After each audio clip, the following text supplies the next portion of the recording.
Hello children, today I am going to giving a lecture regarding the energy. So what is the energy? Energy means capacity of capacity of doing work. देखो capacity of doing work, that is work करने की capacity को energy कहते हैं. Capacity of doing work is called energy. Either you can say it is ability to do work. Work करने की ability को ही एनर्जी बोलते हैं. So energy mainly are two types. Kinetic energy,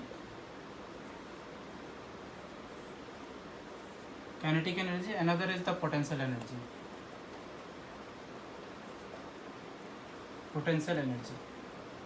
Kinetic energy means energy due to motion.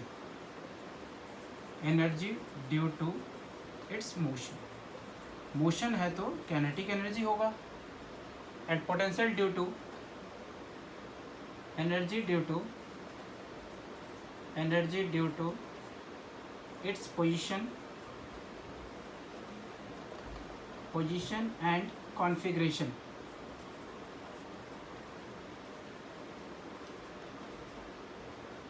Energy due to its motion की वजह से जो एनर्जी है उसको kinetic energy. And potential energy that is energy due to its position and configuration. These two terms, that is the position, that is known as the gravitational potential energy, we will discuss later. And configuration due to change of configuration, change of shape, that is known as the elastic potential energy. Will potential energy whole over will discuss in separate topic. Now we come across the kinetic energy.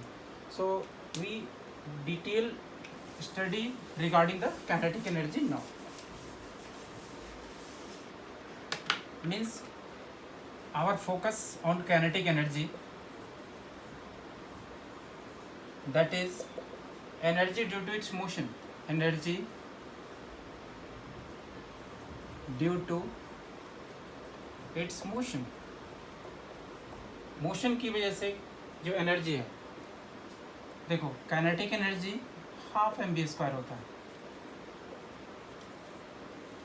Means if a body have mass and its velocity, then we can express kinetic energy half mv² if the velocity is v. If the velocity is u, then you can write it is half mv². But this formula, how it comes, how it can be derived. ये देखो सबसे पहले बात, suppose करो this is the block of mass m. If you applying a force in the direction of displacement, definitely you have to do work. आपको work करना पड़ेगा. और ये वर्क सपोज करो this is the u is 0. If it is at rest and now after applying it gains some speed, that is known as the kinetic energy. So how it can be derived, that is F dot S. Both the force and displacement in the same direction, definitely angle will be 0. So F cos 0, that is mass into acceleration into displacement. And cos 0 you know 1. So M and A can be write v² minus u² by 2s. So S, this will be cancelled, that is half m v² minus u². You know it is 0. Initial velocity 0 है, definitely ये work done हमारा आ गया half mv². और this work done appears as kinetic energy. Definitely the kinetic energy is equal to work done, that is equal to half mv². तो हमारा formula kinetic energy half mv² आ गया. देखो मास पे depend कर रहा है और वेलोसिटी पे डिपेंड कर रहा है. These two factor responsible for kinetic energy. If you increasing the mass, definitely its kinetic energy will be increase. If you increasing the speed, definitely its kinetic energy will be increase because it's square. तो kinetic energy का expression ये हम ले आ सकते हैं. Now this same kinetic energy can be express in terms of momentum also. So how it is possible? See the kinetic energy, that is K, is equal to half mv square.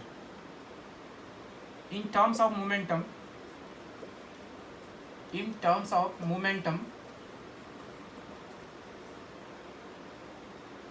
we know P is equal to mv.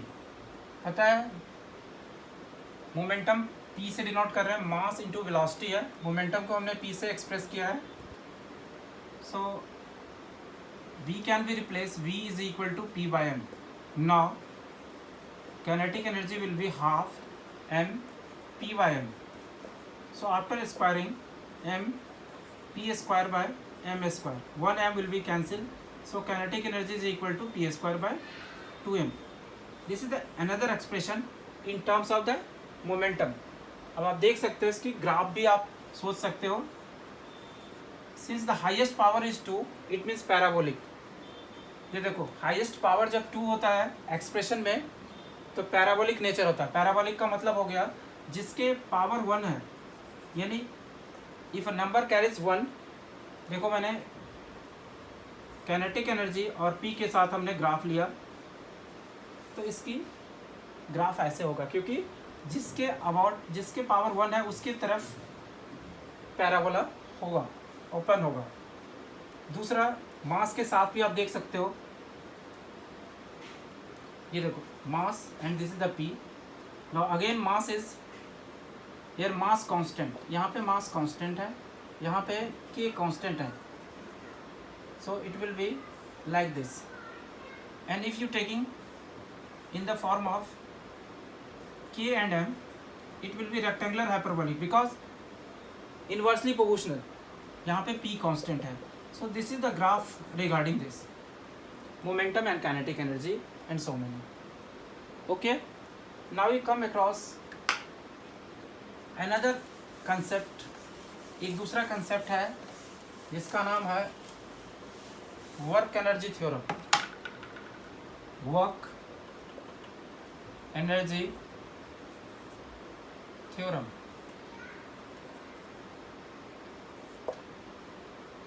देखो, suppose करो this is the block. If you applying a force F, its initial energy speed is u and final is v. So this block is moved after applying a force. First of all, we find the elemental work done, that is F dot ds. So this is the position ds and F is the force.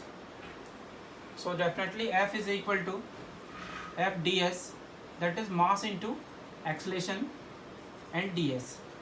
Now this acceleration can be replaced dv by dt. ये देखो, ये acceleration को हमने dv by dt से replace कर दिया है. अब ये इंटरचेंज कर लो. Now we can write like this, m ds by dt into dv. So this is m v dv. This is the dw.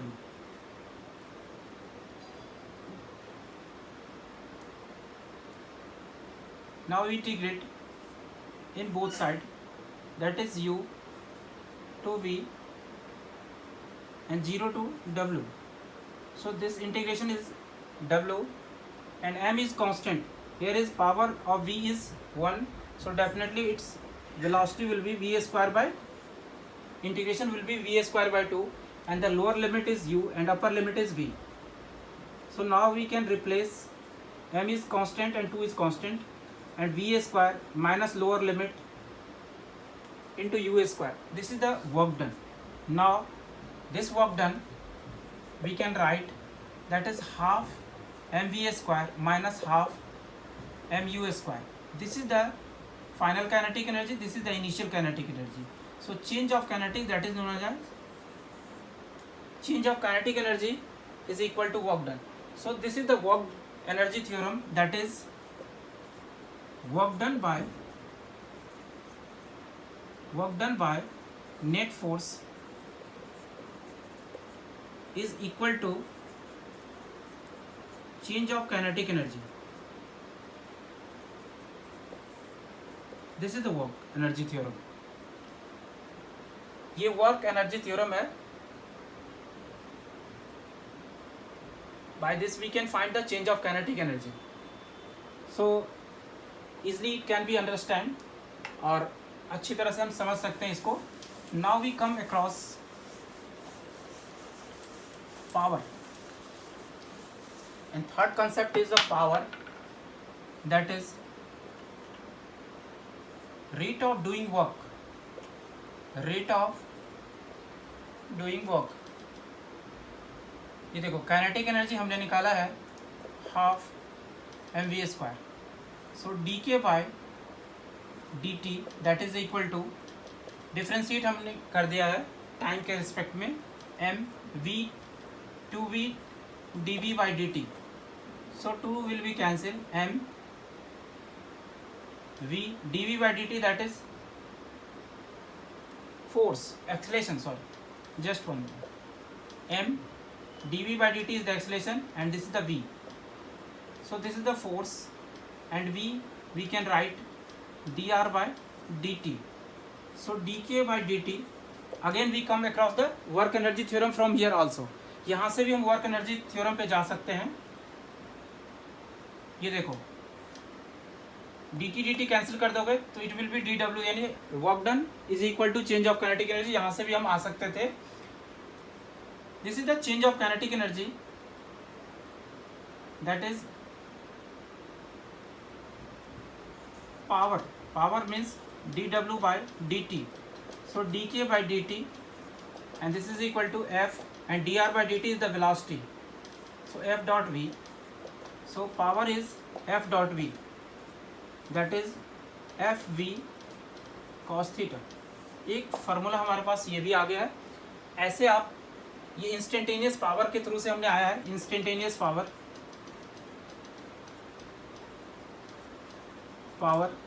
Now we come across average power. एक average power का भी concept होता है. इसमें simple है, that is the total work done by total time, that is average power.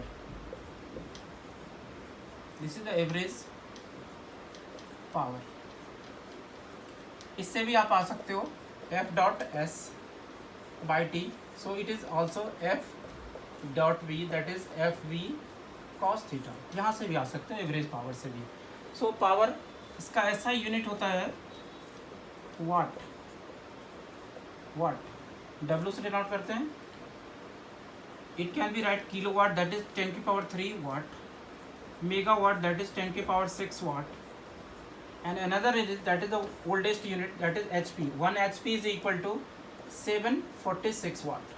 So there is the relation between watt and horse power. ये HP का मतलब horse power होता है. तो ये हमारा पावर था. अब आप चाहो तो वर्क डन और टाइम की ग्राफ लेते हैं, और इसमें स्लोप जो होगा, slope that is the tan theta, means work done by time. This will provide the power. Work done और टाइम के ग्राफ में स्लोप जो है ना हमें पावर देता है. tan थीटा निकालोगे उससे निकल जाएगा.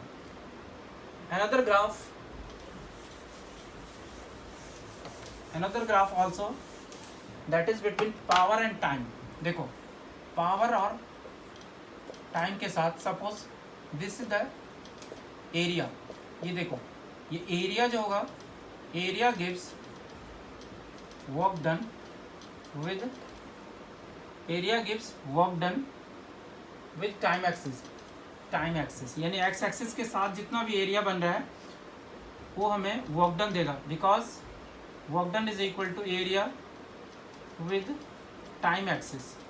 क्योंकि पावर इनटू टाइम हमें वर्क डन ही देता है. तो overall if you finding the area of PT graph, you can find easily work done. ये हमारा था. अब हम लोग एक क्वेश्चंस, इन सारे कंसेप्ट जो अभी तक हमने सीखा है उस पर हम लोग क्वेश्चंस करते हैं. Suppose a block of mass, suppose this is the question, a block of mass 2 kg is pulled by a force which produces an acceleration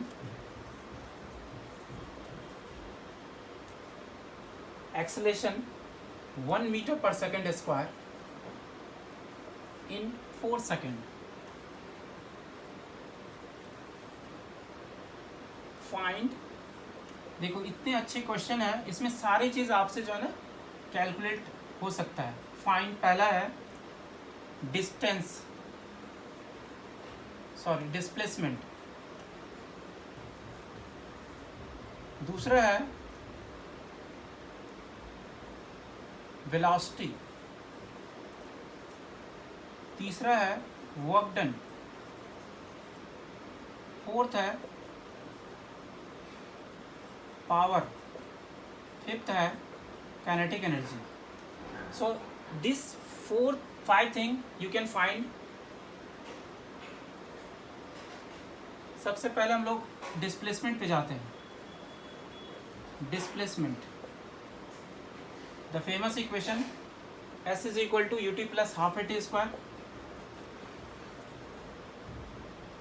The particle start from rest because after application of the force the block is moving, so definitely u will be 0. 4 plus half, acceleration is 1 and 4 into 4, time 4 दे रखा है. So this is the 8 meter. S is 8 meter. Next one is velocity. Velocity, this is the first equation, that is famous formula v is equal to u plus at. U is 0, acceleration is 1 and time is 4, so definitely 4 meter per second. This is the final velocity. उसके बाद हमें पूछा है, देखो displacement हमारा 8 metre आ गया है, velocity आ गया है. अब लोग वर्क डन पे जाते हैं. वर्क डन, सी पार्ट है work done. So W is equal to change of kinetic energy, या फिर F इंटू एस यूज कर सकते हो, F dot S. So F is mass into acceleration and S is half at square. So mass is given 2 kg, acceleration is 1, half again acceleration 1 and t is 4. So 2 will be cancelled, 4 4 just 16, that is the 16 joule work done. और आप चाहो तो work energy theorem यहाँ लगा करके kinetic energy निकाल सकते हो. So kinetic energy is equal to half mv square, this is equal to W and W is 16 joule, so definitely it is 16. आप चेक कर सकते हो, you can check here by using another equation, that is Q is equal to half mv square. We know half mass m and velocity is a at, u plus at. u तो 0 है इसलिए हमने लिखा नहीं है. You can write, देखो kinetic energy यहाँ से भी वही आएगा. Half mass is 2, acceleration is 1 and time is 4, so definitely kinetic energy will be half a t square. This means so 1 square into 4 square, 4 4 just 16, that is 60 joule. So this is the relation. If you know the work done, you can calculate easily change of kinetic energy because initial velocity is 0, so definitely initial kinetic energy, overall whole thing is the final kinetic energy. So this is the whole together concept you can utilize and memorize in this way. It is helpful for you. Okay, we will discuss in next time. If you feel any problem you can ask. Thank you.